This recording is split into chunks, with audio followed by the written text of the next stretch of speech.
Bạn từ đâu đến?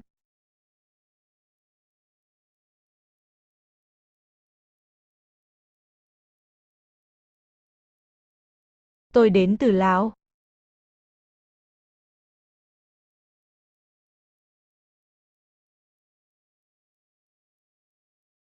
Bạn muốn đi đâu?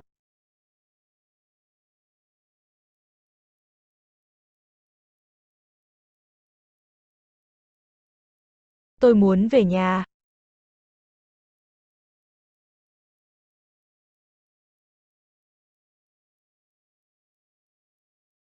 Thời tiết thế nào?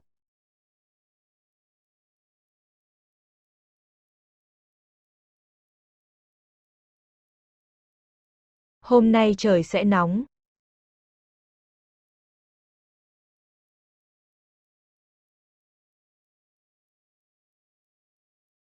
Đau ở đâu?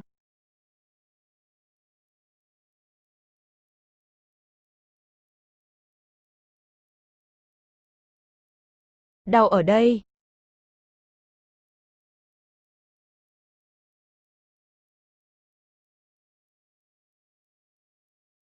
Khi nào bạn xong việc?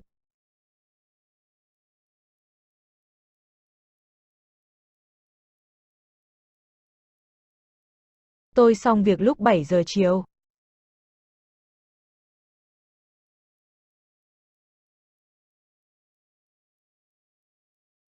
Việc làm ăn thế nào?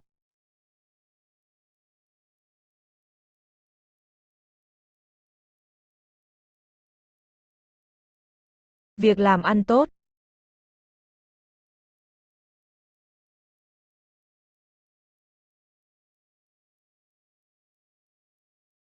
Bạn từ đâu đến?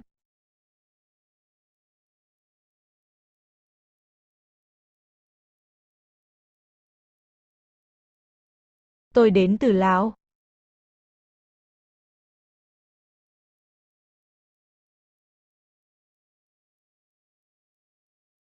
Bạn muốn đi đâu?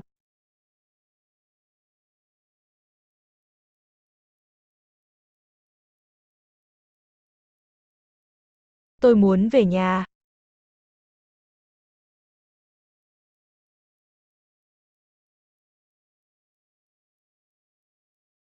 Thời tiết thế nào?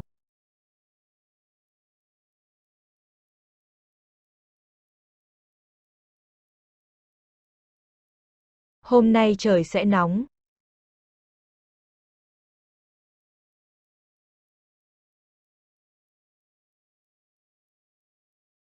Đau ở đâu?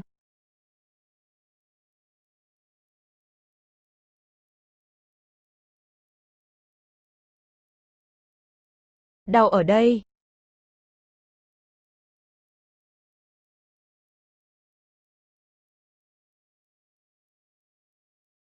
Khi nào bạn xong việc?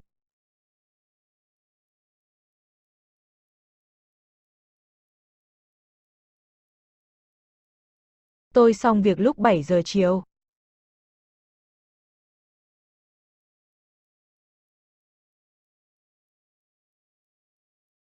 Việc làm ăn thế nào?